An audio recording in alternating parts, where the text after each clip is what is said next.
뭔가 가득 채워지지 않는 상태를 우리는 허전하다고 이야기합니다. 우리가 이 허전하다는 말을 여러 가지로 쓰고 있는데요. 배가 채워지지 않았을 때도 우리가 왠지 허전하다고 그렇게 이야기하죠. 배가 허전하면 음식으로 채우면 그만입니다마는 정작 문제가 되는 것은 마음의 허전함입니다. 이 마음의 허전함을 무엇으로 채울 수 있을까요? 정신의학자들에 의하면 오늘날 수많은 사람들의 탈선이 마음의 허전함에 기인하고 있다고 합니다. 청소년들이 술과 담배와 인기 스타에 중독되죠. 사실 여러분 이해가 가십니까? 그 가수가 막 노래 부르는데 실신을 한단 말이에요, 아이들이. 들어보면 별 노래도 아닌데. 그 영화 배우나 이런 사람들 따라다니면서 그 집 앞에서 며칠이고 기다렸다가 그 영화 배우 얼굴 한번 보는 것, 스타 얼굴 한번 보는 것. 이 청소년들이 왜 이렇게 탈선의 현장으로 달려가는가? 마음의 허전함 때문이라고 이야기합니다. 어른들이 쾌락과 외도, 심지어 마약에 중독되는 이유 역시 마음의 허전함 때문에 그렇게 된다고 심리학자들은 이야기합니다. 이 마음의 허전함이 무엇 때문에 생기는가? 현대 심리학자들이 한결같이 주장하는 바는 다름 아닌 사랑의 결핍과 어릴 때 받은 마음의 상처입니다. 충분하게 사랑받아야 하는데 그 사랑이 결핍되게 되면 허전하다는 감정을 마음에 느끼게 되고 그 빈 공간을 무언가를 통해서 채우려고 하는 것입니다. 그래서 어떤 이는 때로 좋은 모습으로 이것이 나타나기도 해요. 굉장히 일에 집착합니다. 어떤 사람은 쾌락에 집착하고 무언가에 지나치게 집착하는 것은 자신의 마음에 구멍이 있다고 하는 반증이라고 심리학자들은 이야기합니다. 요사이 우리 사회의 큰 문제 가운데 하나가 자살 사건입니다. 여러분, 옛날에는 자살할 사건을 참 접하면 모두가 놀랐어요. 그런데 요사이는 아예 놀랄 정도도 아닙니다. 있는 자나 없는 자, 높은 자나 낮은 자 할 것 없이 모든 사람이 투신 자살하는 상태입니다. 어머니가 아이를 던지고 자신의 목숨도 던지고 대기업의 총수가 자살을 하고 말이죠. 선뜻 이해되지 않아요. 지금까지는 경제적으로 어려워서 자살을 했습니다마는 그러나 부유한 자들도 자살합니다. 노인이 자살하는가 하면 청소년들이 자살합니다. 왜입니까? 오늘 심리학자들은 다 이야기를 그들 마음속에 있는 허전함 때문이라고 이야기합니다. 여러분 그렇습니다. 마음의 허전함, 이것이 문제예요.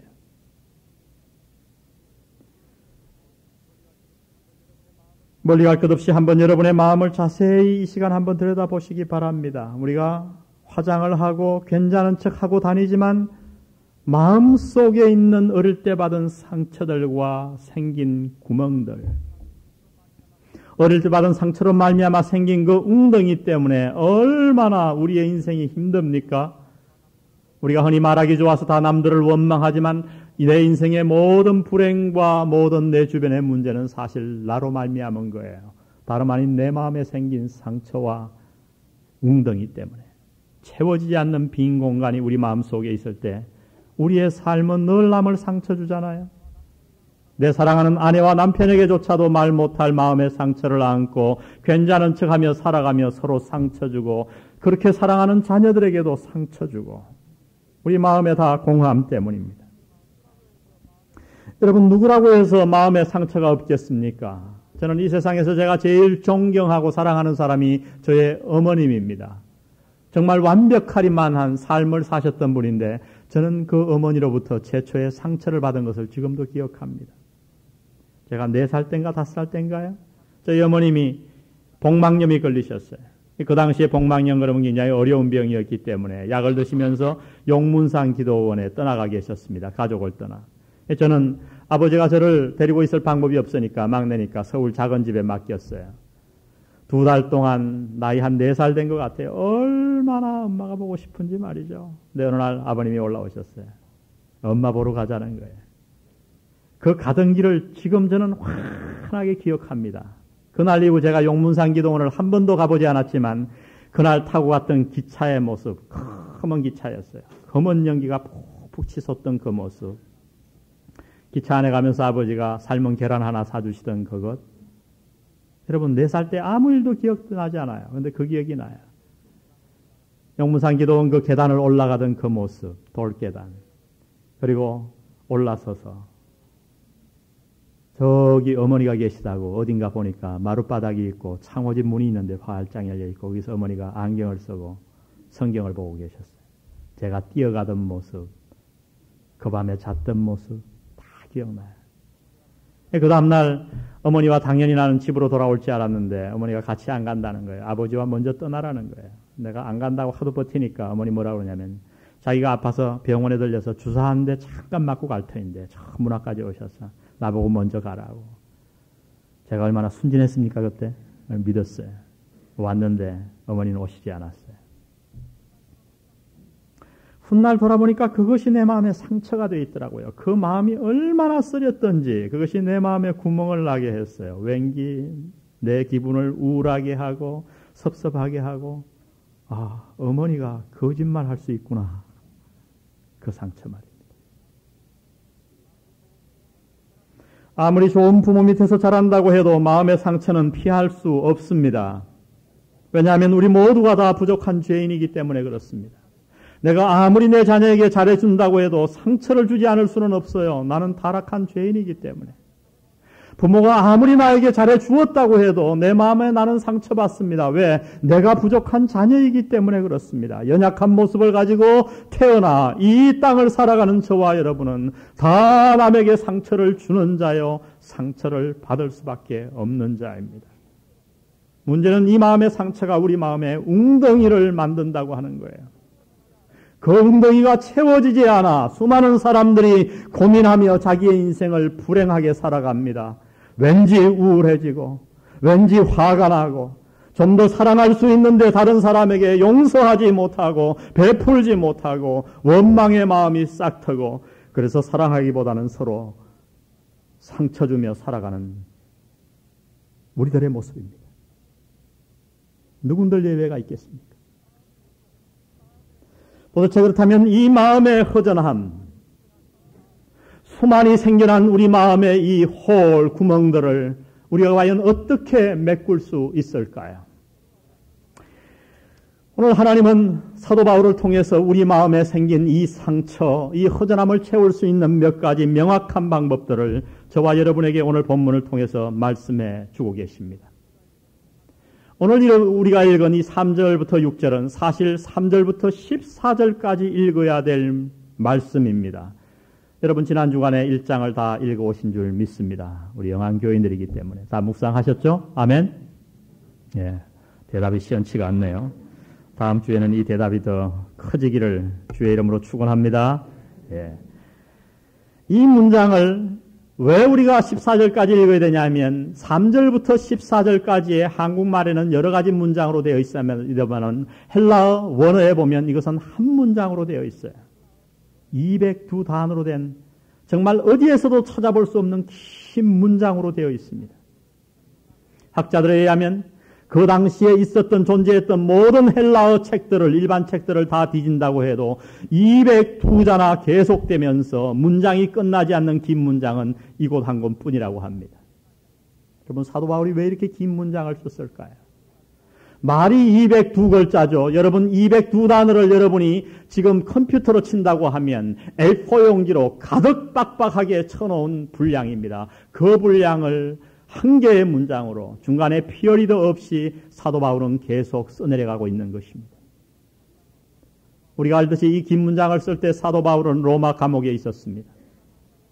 언제 죽을지 모르는 참으로 암담한 환경 가운데 그는 거했습니다. 그런데 그는 우리한테 편지를 쓸 때 이 긴 문장을 시작할 때에 무엇으로 시작하고 있냐면 이렇게 이야기합니다. 3절을 보십시오. 찬송하리로다. 한 신학자는 이 문장을 산에서 웅장하게 쏟아져 내려오는 폭포수에 비유했어요. 여러분 나이아가라 폭포를 지금 머리 한번 연상해 보세요. 한가할 수 없는 물들이 쏟아져 내려와 그 웅장한 폭포를 만드는 나이아가라 폭포. 여기에 비유했어요. 여러분 사도 바울은 지금 이렇게 이야기하고 있는 게 아니에요. 찬송하리로다. 여러분 이게 아닙니다. 그는 외치고 있는 거예요. 찬송하리로다. 그냥 찬송이 아니라 마음에서 터져나오는 찬송을 이야기하는 거예요. 오늘 이 본문을 쓰는 사도 바울은 비록 로마 감옥에 있었지만은 그의 마음에는 허전함을 찾아볼 수 없습니다. 오직 찬송과 감사가 가득 찼을 뿐입니다. 그래서 그는 우레와 같이 마치 폭포수와와 같이 지금 외치고 있는 거예요. 성도 여러분을 향해, 우리를 향해 찬송하리로다. 그리고 14절까지 숨도 쉬지 아니하고 그는 이 문장을 단숨에 써내려가고 있는 것입니다. 여러분, 이렇게 살고 싶지 않습니까? 남을 향한 원망의 마음을 다 지워버리고 날씨만 조금 흐려도 왜 내 기분이 우울한가? 그래서 상대에게 우울한 말을 던지고 그렇게 사는 게 아니라 아침에 눈을 뜨면 오 아버지 하나님 감사합니다. 찬송을 드립니다. 내 환경이 어려워도 내 입에서 찬송이 터져나와요. 찬송하리로다. 여러분, 이러한 삶을 살고 싶지 않습니까?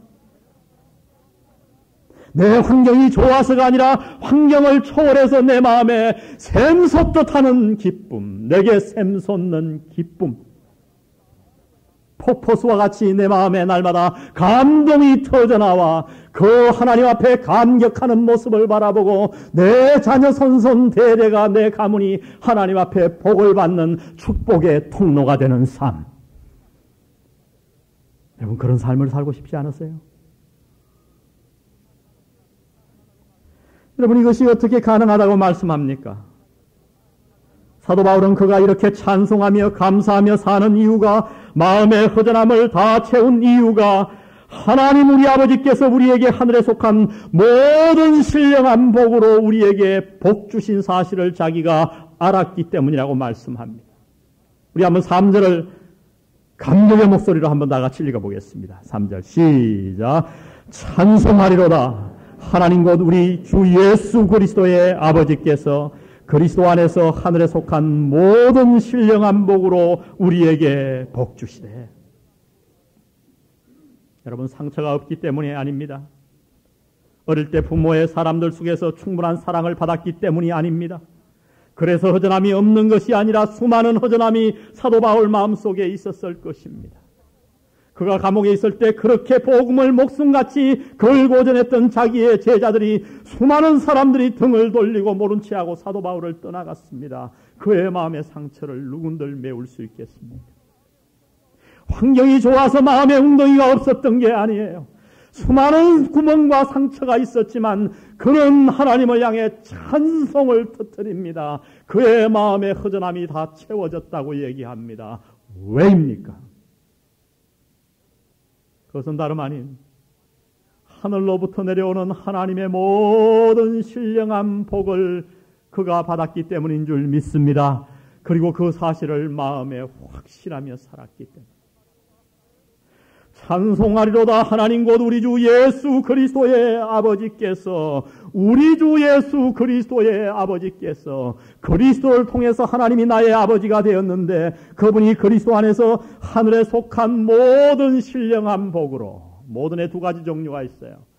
all 하는 단어가 있고 every 하는 단어가 있어요. 오늘 사도 바울은 헬라어 원어로 every, 하늘에 속한 양의 축복을 말하는 게 아니에요. 하늘에 있는 모든 신령한 복을 하나하나 다 남김없이 우리에게 주셨다고. 그 하나님의 복을 내가 받은 것을 알았기 때문에 내 모든 상처가 다 치유되어 나는 감격 속에 살아간다고 사도 바울은 이야기하고 있는 것입니다. 하늘에 속한 모든 신령한 복이 무엇일까요? 그 복을 사도 바울은 그 길게 4절부터 14절까지 설명해 주고 있는 거예요. 제가 이 4절부터 14절을 보니까 약 한 30여 명의 학자들이 4절부터 14절을, 아니 3절부터 14절을 30여 가지로 나누고 있어요. 서로 의견이 다 틀려요. 어떤 분은 전치사를 통해서 나누어야 된다. 어떤 분은 과거 동사, 이 동사에 의해서 나누어야 된다. 내용에 의해서 나누어야 된다. 수만 가지 말이죠. 제가 어제 한 6, 7시간을 할애해서 이 많은 학자들, 과거에 제가 한편 다 연구했던 것들이지만 한 6시간에 걸쳐서 쭉 읽어봤어요. 여러분은 가만히 앉아서 설교 들으니까 그저 설교가 그냥 나오는 줄 알지만 저는 때로 벽을 탑니다. 벽을 타요. 제가 이런 기도 자주 해요. 하나님, 나 집사 됐으면 멋있는 집사 됐을 텐데. 정말 목회하기가 힘들 때가 있어요. 수많은 책들을 읽어야 되고. 그 많은 학자들 그런 주장을 했지만은 오늘 저는 여러분에게 감히 제 마음속에 있는 하나의 여러분이 이해하기 쉬운 구본을 여러분에게 드리려고 합니다. 참 감사한 것은 얼마 전에 닥터 호너라고 하는 우리 달라신학교 은사님 가운데 한 분이 약 한 600페이지 되는 에베소서 강해서를 주석서를 최근에 냈어요. 제가 안식년 갈 때 사들고 왔다가 못 읽고 있다가 이번에 설교 준비하면서 쭉 읽고 있어요. 근데 그분이 바로 이 의견에 동의했더라고요. 이것을 어떻게 나누냐 하면 문법적으로 나누는 것보다는 내용적으로 나누는 거예요. 도대체 하늘에 속한 모든 신령한 복으로 하나님이 우리에게 복 주셨는데 그 복 주신 내용이 무엇인가? 3절부터 6절까지는 성부 하나님이 우리에게 주신 복을 이야기하고 있다는 거예요. 7절부터 12절은 성자 하나님이 예수님이 우리에게 주신 복을 기록하고 있고 그리고 13절과 14절은 성령 하나님이 우리에게 주신 복을 기록하고 있다는 겁니다. 저는 이 나눔을 좋아합니다. 여러분 그렇게 한번 이 문장을 잘 읽어보십시오. 이것을 한 번에 설교할 수도 있겠습니다만 저는 오늘 이것을 좀 더 깊이 바라보기를 원합니다. 성부, 성자, 성령 하나님이 우리에게 주신 하늘에 속한 모든 신령한 복이 무엇인가? 하나님이 우리에게 주신 이 복을 강해하며 우리 마음속에 있는 이 모든 상처가 주의 능력으로 치유되기를 주의 이름으로 축원드립니다. 마음이 공허하신가요? 해결 못할 상처가 있으신가요? 오늘 하나님 아버지께서 우리에게 쏟아주신 복, 성부 하나님이 저와 여러분에게 쏟아주신 이 복을 통해 그 허전함이 다 채워질 줄 믿습니다. 도대체 하나님이 우리에게 주신 복이 무엇입니까? 사도 바울은 먼저 4절에서 그 복을 우리에게 이렇게 소개합니다. 우리 4절을 다 같이 한번 읽어볼까요? 시작. 곧 창세전에 그리스도 안에서 우리를 택하사 우리로 사랑 안에서 그 앞에 거룩하고 흠이 없게 하시려고. 창세전에 그리스도 안에서 우리를 어떻게 하사? 택하사. 하나님 아버지께서 저와 여러분에게 주신 첫 번째 복은 다름 아닌 선택의 축복입니다. 한번 따라해 보겠습니다. 선택의 축복. 죄송합니다. 이 선택의 교리, 바로 이 일렉션에 관한 이 교리 때문에 수많은 학자들이 고민을 해왔어요. 선택의 교리를 명확하게 설명할 사람은 아무도 없습니다. 선택의 교리 자체가 어려워서가 아니라 선택과 우리의 의지가 충돌되기 때문에 그래요. 하나님이 내가 왜 구원받았는가? 내가 예수를 믿었기 때문인가? 아니면 하나님이 나를 선택했기 때문인가? 선택의 교리는 이야기합니다. 하나님이 나를 택했기 때문이라고요. 그러나 성경 또 다른 곳은 이야기합니다. 믿는 자는 누구나 구원을 얻는다고요. 충돌되기 때문이에요.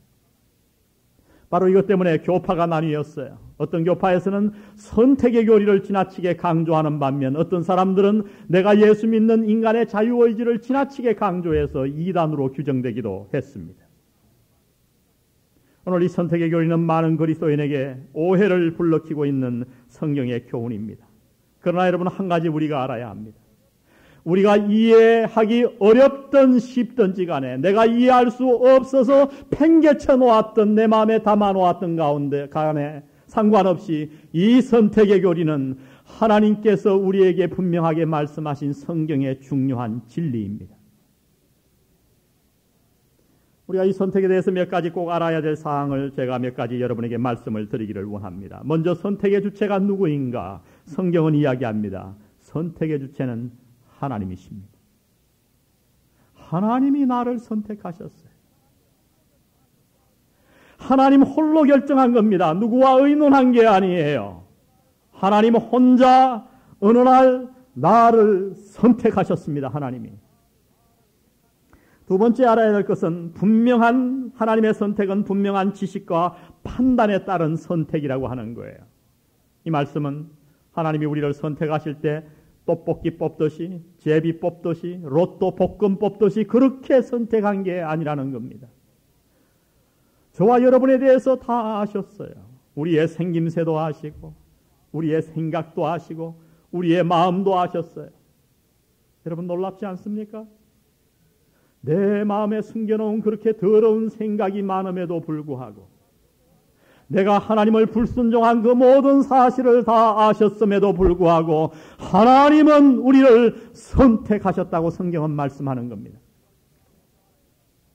또한 우리가 선택에 대해서 알아야 될 것 중 하나는 선택은 선택받지 못한 자에 대한 하나님의 싫어하심을 결코 말하지 않는다는 거예요.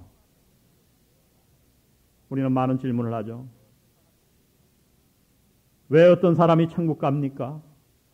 선택의 교리에 의하면 하나님이 어떻게 했기 때문에? 선택하셨기 때문에. 아멘?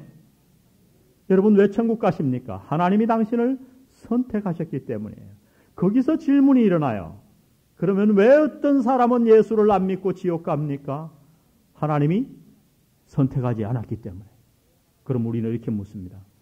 왜 하나님이 어떤 놈은 선택하고 누구는 선택 안 하노? 여러분 이것이 우리의 잘못이에요. 성경은 그런 얘기를 하지 않아요. 선택은 누구에게만 해당되는 교리인가? 선택받은 자에게만 해당되는 교리인 줄 믿으시기 바랍니다. 예수 믿은 자들에게 향해서 하나님은 하나님이 우리에게 주신 복을 설명하기 위해서 선택의 교리를 주신 것이지 예수 믿지 않고 지옥 가는 자들을 이해하기 위해서 우리에게 선택의 교리를 주신 적도 없고 말씀하신 적도 없다고 하는 것입니다. 선택받은 자는 하나님 앞에 사랑받은 것입니다. 그러나 반대로 선택받지 않은 자는 하나님의 싫어하심을 받은 것이 아니다라고 얘기합니다. 여러분 예를 들어서 이스라엘에 12지파가 있는데 그 중에 단 한 지파만이 하나님 앞에 성전에서 봉사할 레위지파로 부름받았어요. 그 레위지파는 여러분 생각할 때 노동도 안 해도 되죠. 또 경제적인 수입도 11지파보다 나아요. 왜? 레위지파는 11조를 가지고 생활했는데 11지파가 레위지파에게 11조를 다 드리니까 레위지파가 잘 살았겠어요? 11지파가 잘 살았겠어요? 이거는 수학을 잘해야 대답할 문제예요. 불평이 있을 수 있어요. 그러나 여러분 하나님이 레위지파를 싫어했다는 그 말씀이 하나님이 나머지 11지파를 싫어했다고 이야기할 수 있겠습니까? 없습니다. 마지막 선택받은 자의 선택에 대해서 꼭 알아야 될 것은 선택받은 자의 공로와 전혀 상관없이 하나님이 저와 여러분을 선택하셨다고 성경은 이야기합니다. 여러분 로마서 3장 10절에 보면 의인은 없나니 하나도 없으며 깨닫는 자도 없고 하나님을 찾는 자도 없고 다 치우쳐 한 가지로 무익하게 되고 선을 행하는 자는 없나니 하나도 없도다. 여러분 이것이 우리의 상태를 얘기하는 거예요. 내 상태를 얘기하는 거예요. 내 안에 선이 하나도 없습니다. 다 치우쳐 악을 행하는 마음만 있습니다. 그런데 무슨 말씀인가 하니 하나님이 우리를 선택하셨는데 왜 하셨는가? 그 이유는 우리가 거룩해서가 아니라는 겁니다. 죄를 짓지 않아서가 아니라는 거예요. 남보다 내가 더 의로운 생활을 해서 하나님이 나를 조금이라도 선택하신 게 아니라는 겁니다. 오히려 우리 모두가 다 죄인이요 하나님의 싫어하심 받은 부족한 존재임에도 불구하고 하나님이 저와 여러분을 일방적으로 선택하셨다고 성경은 말씀하는 거예요. 그래서 사도 바울은 외칩니다. 찬송하리로다. 네, 여러분 4절을 보세요. 놀라운 말씀은 언제 하나님이 우리를 선택하셨다고요? 창세전에. 제가 이 창세라는 말을 단어 연구를 해보니까 말이죠. 아주 재미있는 단어예요. 세상이 창조되다 할 때 이 창조됨 이 단어가 카타볼레 하는 단어예요. 던지다 하는 단어다라고요. 옛날에 농부가 밭에 씨를 던질 때. 그러니까 세상이 던져지기 전에 다른 말로 말하면 세상의 기초가 놓여지기 훨씬 이전에 하나님이 나 박정건이를 하나님이 당신을 택하셨어요. 아멘. 여러분이 여기에 와 앉아있는 게 우연인 줄 아십니까? 어느 집사님이 여러분을 이곳에 인도해서 여러분이 이곳에 와 앉아있다고 생각하십니까? 천만의 말씀입니다. 사도 바울은 이야기합니다. 창세전에 그리스도 안에서 하나님이 우리를 택하셨기 때문에 오늘 우리가 여기 앉아서 하나님 앞에 예배드리는 줄 믿습니다. 게리슨 케일러라고 하는 미국의 유명한 TV 스타가 있습니다. 이분이 하루는 TV에 나와서 대담하는데 그 감정이 너무나 뜨거웠어요. 그는 어릴 때 굉장히 몸이 약했다고 합니다. 아주 덩치가 작고 몸이 쇠약해서 늘 열등감을 가졌어요. 그래서 이 소원이 뭐냐 하면 스포츠 팀에 하나 들어가기를 그렇게 원했어요. 여러분 사실 미국 학교에서는 운동을 누구나 다 해야 됩니다. 어릴 때. 벌써 5살, 6살 유치원 되면 축구를 모두가 다 시켜요. 그 다음 야구 시키죠. 그 다음 농구, 풋볼, 별별 운동 경기를 하는데 공부 잘하는 애가 우리나라에서는 인기지만은 미국에서는 운동 잘하는 애가 인기입니다. 우리 호진이가 뭐 가서 영어를 잘하겠습니까? 영어는 웃다 땄다 그래도 운동을 워낙 잘했기 때문에 학교에서 아주 인기가 제일 좋았어요. 이 애비 닮아 운동을 잘했던 모양. 사실은 저희 집사람 닮은 거예요. 저는 운동신경이 별로 없고 저희 집사람은 운동신경이 굉장히 탁월합니다. 이 운동을 잘하기를 그렇게 원했어요. 그래서 운동 못하면 아이들에게 늘 눌리니까. 그래서 그는 다른 운동은 못하겠고 야구가 쉬워 보여서 야구를 하려고 했던 거예요. 그래서 아버지한테 부탁해서 날마다 연습을 했습니다. 이제 그 학교 선발팀을 뽑는데 한 50명 정도를 뽑아서 야구 후보까지 한 15명 정규 선수를 뽑는단 말이죠. 석 달 훈련시키고 테스트한 다음에 드디어 선수 뽑는 날이 왔어요. 이때 되면 아이들이 다 긴장해요.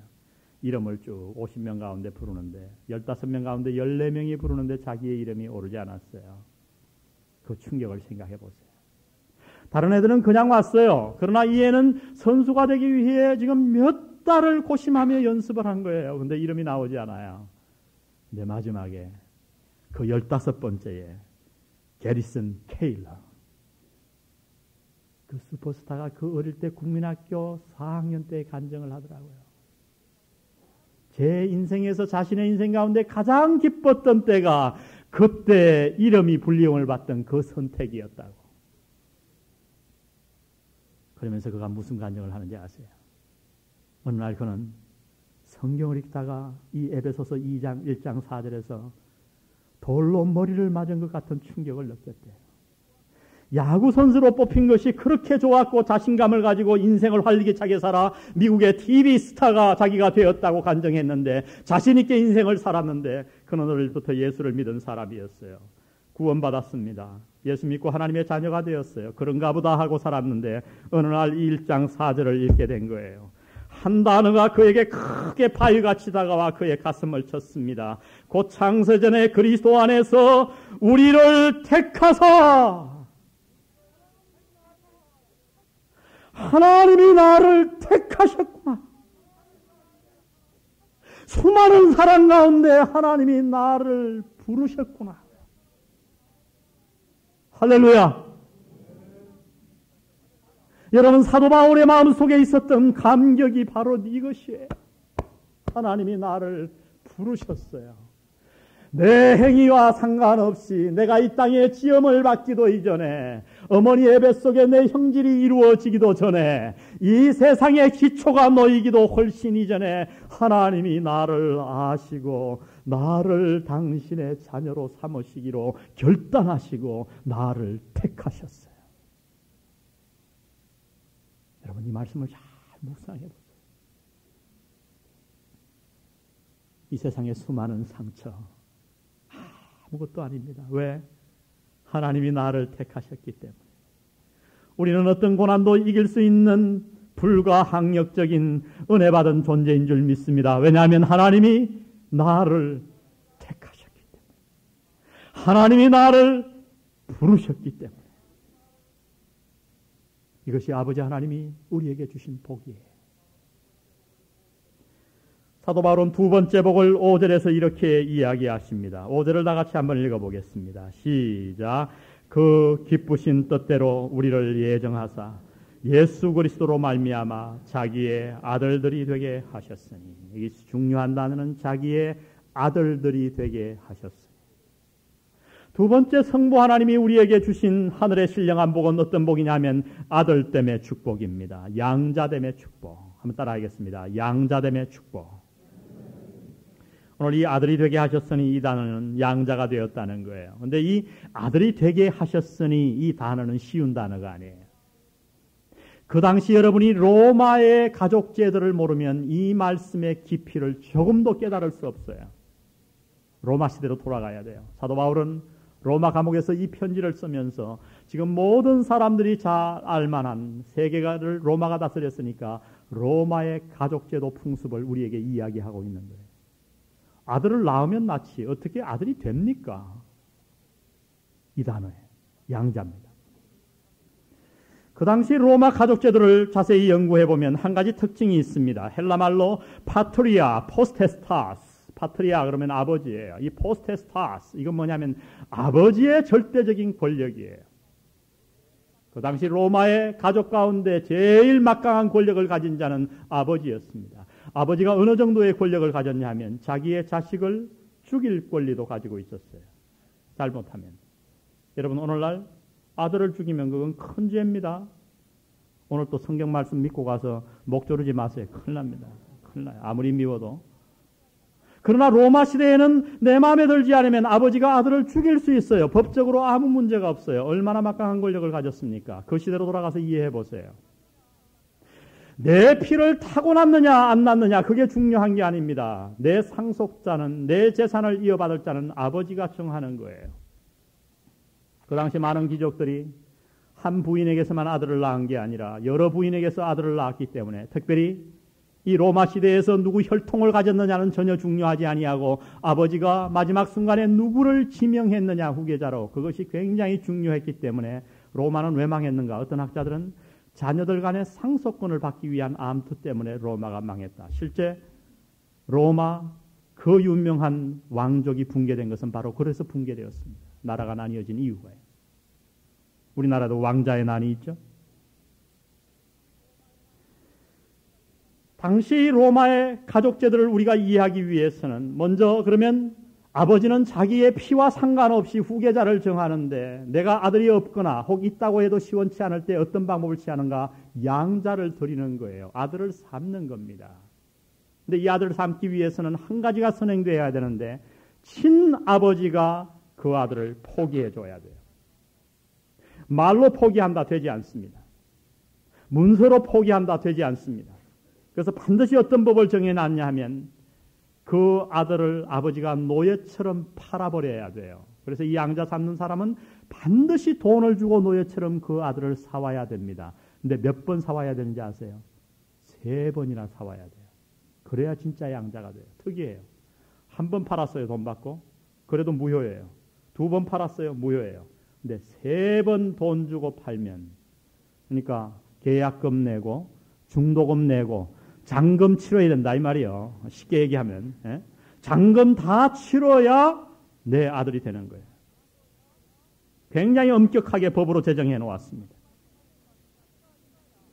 다시 말씀드리지만 씨가 있느냐 내 씨냐 피를 이어받았느냐가 전혀 중요하지 않아요. 어떤 아버지의 아들이 되는 것은 양자입니다. 그래서 심지어 자기 아들도 양자식을 하는 로마인들이 많았어요. 여러분 이 영화 문화 가운데서 나온 영화가 바로 이런 문화 가운데서 나온 영화 가운데 하나가 배너입니다. 배너 아시죠? 배너 이름이에요. 말하면 허씨의 아들입니다. 벤 하면 이 아들이라는 뜻이에요. 이 허씨라는 가문이 이스라엘에서 굉장한 가문이었습니다. 그런데 로마가 침입해서 그 나라가 점령국이 되죠. 그런데 그 유명한 허씨의 가문 왕족이 이스라엘의 왕족이 망합니다. 그 영화의 배경이에요. 특별히 이 벤허의 친구 가운데 한 사람이 그를 배반해서 그들의 가족들은 다 노예로 팔려가고 어머니는 문둥병이 걸려 문둥촌으로 가잖아요. 노예로 팔려가서 벤허는 뭐합니까? 배를 줬습니다. 그때 그 함대 사령관의 눈에 띄게 되죠. 뭔가 눈빛이 달랐어요. 고생도 더 시켜보지만 그는 꿋꿋이 이겨냅니다. 전쟁이 벌어지고 그 사령관이 탔던 벤허와 같이 탔던 배가 파산하죠. 정신을 차려보니 장군이 자기의 패가 파산하고 뗏목 위에 떠 있는 거예요. 칼을 들어 자살하려고 합니다. 왜? 전쟁에 진 줄 알고. 근데 베너가 말립니다. 근데 나중에 알고 보니, 살아나서 보니 웬일입니까? 전쟁에 진 게 아니라 대성을 거두었어요. 그때 이 장군이 어떻게 합니까? 반지를 빼서 베너의 손가락에 끼워줍니다. 그게 뭔지 아세요? 아들로 삼은 거예요. 양자 삼은 거예요.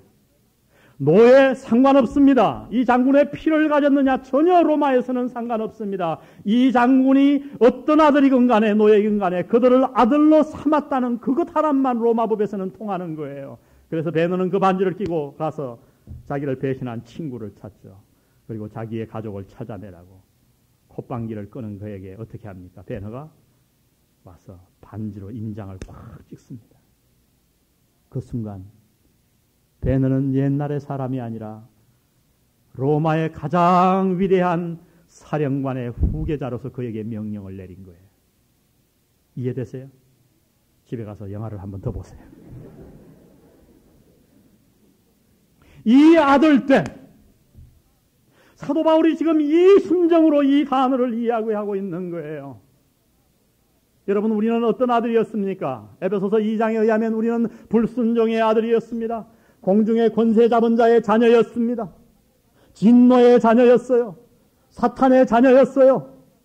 그런데 하나님이 어느 날 우리에게 찾아오셔서 우리를 그 죄의 종된 자리에서 불러서 당신의 아들이 되게 하셨다고 말씀합니다. 근데 여러분, 그 아들이 되게 하실 때 어떻게 되게 하셨는가? 5절을 다시 한번 보십시오. 그 어떤 뜻대로? 기쁘신 뜻대로 하나님이 그렇게 하기를 원하셨던 거예요. 우리에게 사랑받을 만한 조건이 있어서가 아니라 하나님이 기쁘게 그렇게 하셨고 또 말씀하십니다. 어떻게 해요? 그 기쁘신 뜻대로 우리를 어떻게 하사? 예정하사. 이 예정이라는 단어를 제가 연구해 보았어요. 두 단어로 여기 됐더라고요. 프로라는 전치사와 호리조 하는 단어. 이 호리조 하는 단어에서 영어의 horizon, 지평선이라는 단어가 나왔어요. 이 호리조 하는 단어는 뭐냐 하면 경계를 정하다, 구분하다 이런 뜻이에요. 프로는 앞에예요. 그러니까 미리 경계를 정한 거예요. 미리 구분해낸 거예요. 여러분, 하나님이 당신을 하나님의 아들로 삼으실 때에 어느 날 우리가 착하게 사니까 우리의 삶의 결과를 보고 아들로 삼으신 게 아니라 미리 내가 이 땅에 태어나기도 전에 미리 하나님이 우리를 다 아셨음에도 불구하고 나의 부족을 보셨음에도 불구하고 마음에 미리 작정하셔서 예정하셔서 때가 되어 내가 이 땅에 태어났는데 또 때가 되어 나이 20이 되고 30이 되고 그 어느 날 누구를 통해 복음을 받게 하시더니 저와 여러분을 하나님의 자녀로 삼으신 줄 믿습니다. 할렐루야! 이것이 하나님이 우리에게 주신 복이라고요. 복이라고.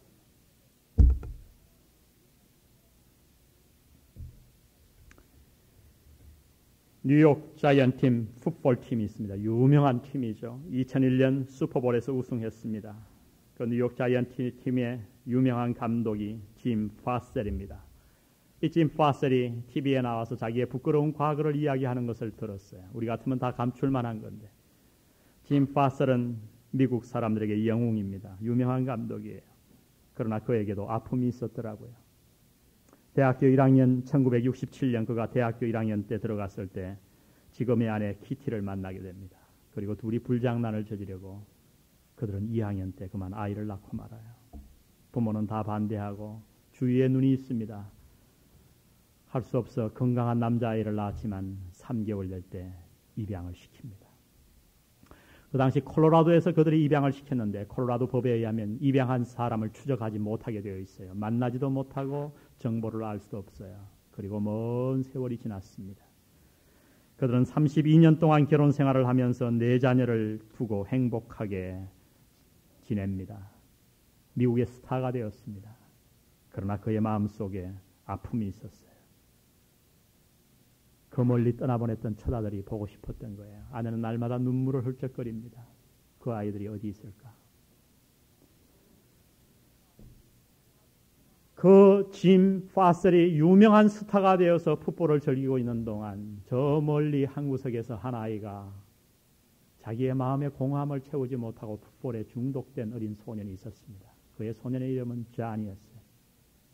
뉴욕 한기퉁이었어요. 그는 풋볼에 너무너무 미쳐버렸어요. 왜냐하면 그렇지 않고는 자기 마음을 달랠 길이 없었던 거예요. 내 부모는 누구일까?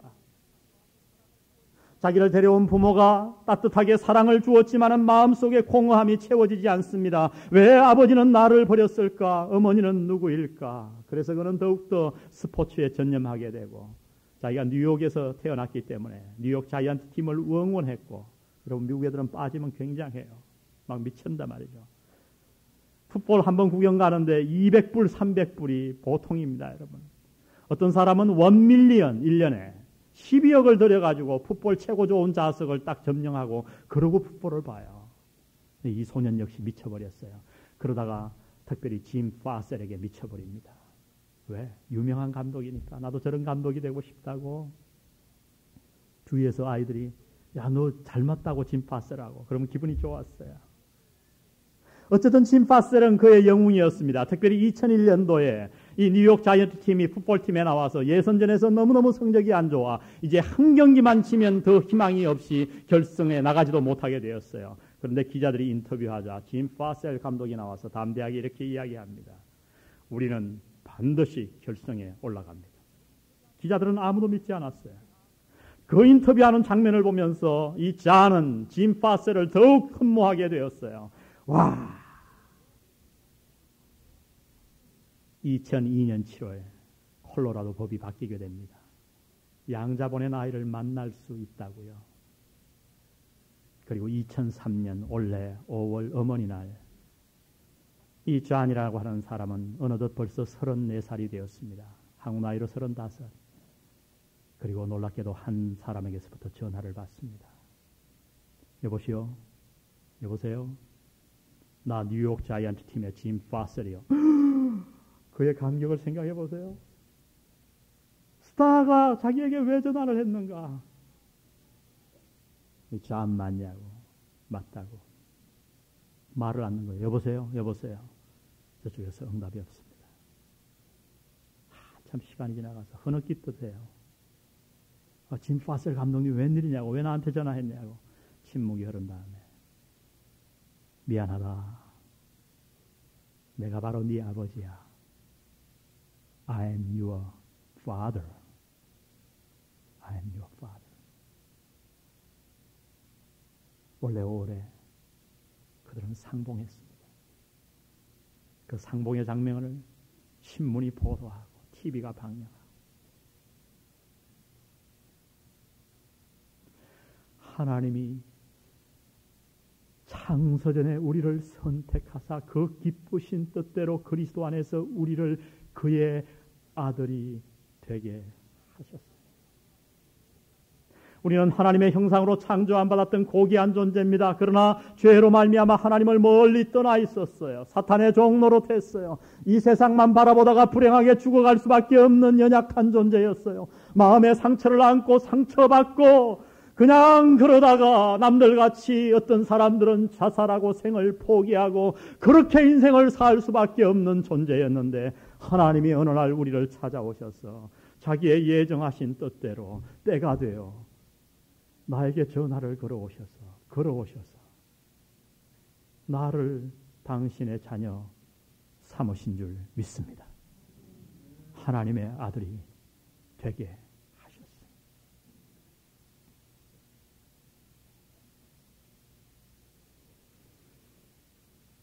마음에 상처가 있으신가요? 만족함이 없으신가요? 여러분, 그 만족함을 채우기 위해서 어떤 사람들은 지위를 찾습니다. 일에 몰두합니다. 돈으로 그 만족이 채워줄 줄 알고 수단과 방법 가리지 않고 돈을 많이 벌어봅니다. 나 여러분, 그 만족이 채워지던가요? 이 세상에 우리의 마음에 난 구멍을 채울 것은 아무것도 없습니다. 하늘의 신령한 복만이, 파도 같은 하나님의 사랑만이 우리의 마음의 상처를 치유하고 상처로 말미암은 우리 마음의 웅덩이를 가득 메울 줄 믿습니다. 하나님이 당신을 선택하셨습니다. 하나님이 당신을 아들로 삼으셨습니다. 기도하시겠습니다.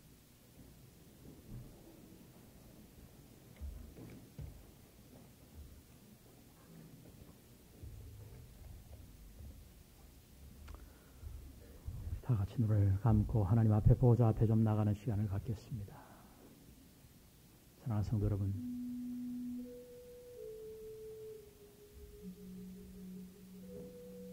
외로우십니까? 마음이 아프신가요? 날마다 감격 속에 살고 싶은데 내 삶은 왜 이래 엉망이냐고 내 자신이 미우십니까? 나도 모르게 사탄의 수많은 공격 때문에 생겨난 내 마음의 구멍 때문입니다. 웅덩이 때문입니다. 그 웅덩이 때문에 나만 고생하는 것 아니고 내 사랑하는 사람들에게 상처 주며 살아온 부족한 저희들입니다. 하나님, 오늘 저도 바울과 같이 하나님이 주신 이 놀라운 하나님의 파도의 은혜를 제가 받기를 원합니다. 제가 알기를 원합니다. 주님, 제 마음을 엽니다. 하늘의 사랑으로 나를 채워주세요. 아버지가 나를 얼마나 사랑하셨는지 당신이 나를 선택하신 그 사실, 나를 아들로 삼으신 그 사실, 하나님 이것 하나 갖고 만족하며 살게 도와주세요. 내 몸은 늙어가도 내 환경은 더 나아지지 않더라도 상관없어요. 아버지, 우리 그렇게 한번 하나님께 나아가지 않겠습니까? 우리 기도로 하나님 앞에 나아가겠습니다. 기도하십시다.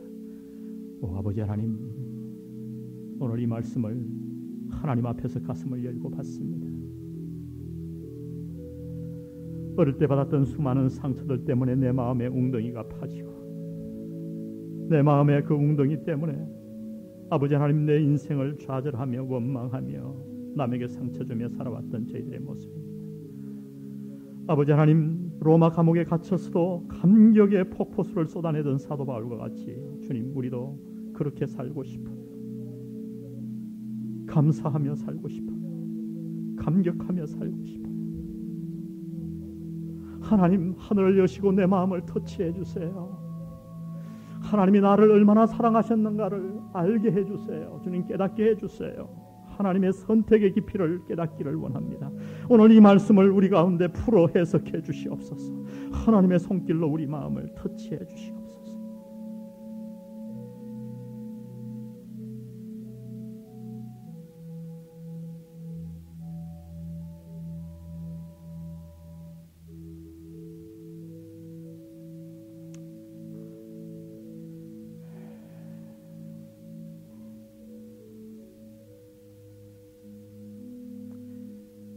하나님같이 우리를 사랑하는 분이 이 세상 어디 있습니까? 오늘 이 시간 내주 같은 분 없네. 그 어느 누구나. 이 찬양을 부르는 동안 하나님의 사랑이 우리 마음의 상처를 다 씻겨주실 줄 믿습니다. 믿음으로 이 찬양을 주님 앞에 드립니다. 내주 같은 분 없네. 그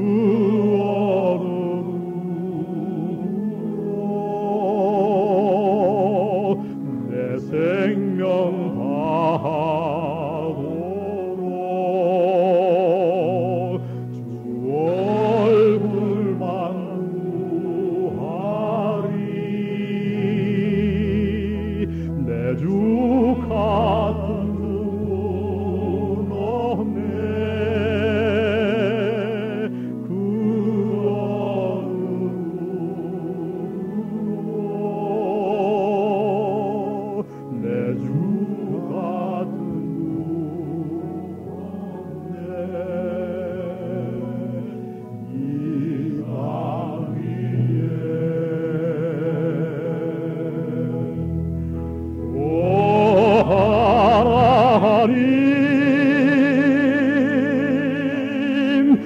주 나의 모든 것,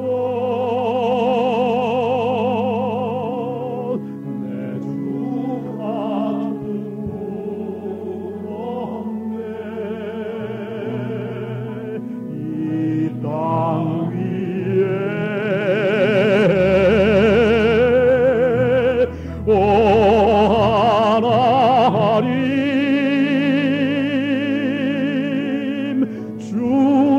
나의 모든 것 내 주 같은 분 없네. 이 땅 위에 오 하나님 주 나의 모든 것 오 하나님 주 나의 모든 것 내 주 같은 분 없네. 이 땅 위에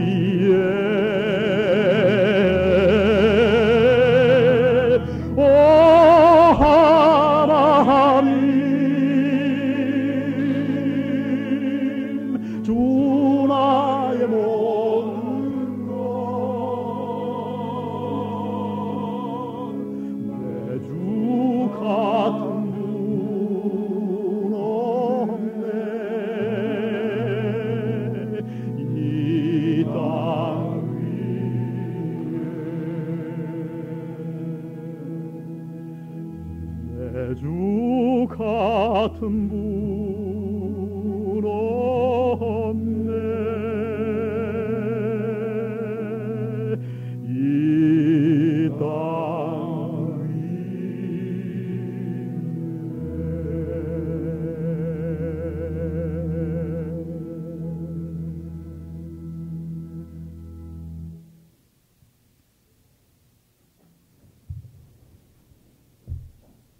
하나님, 내 마음에 웅덩이가 있습니다.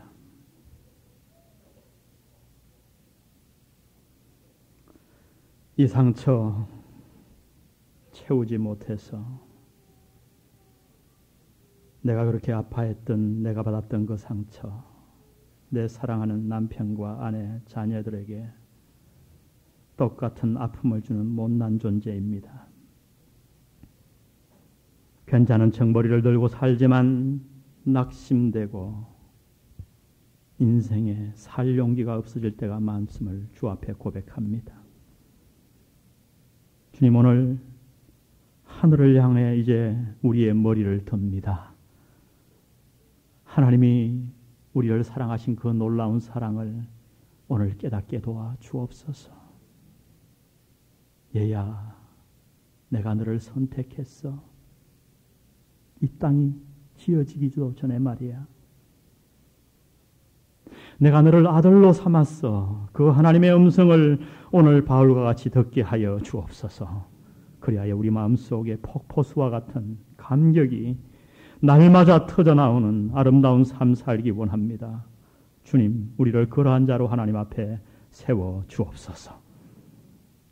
헌금 드렸습니다. 돈에 노예되지 말게 도와주옵소서.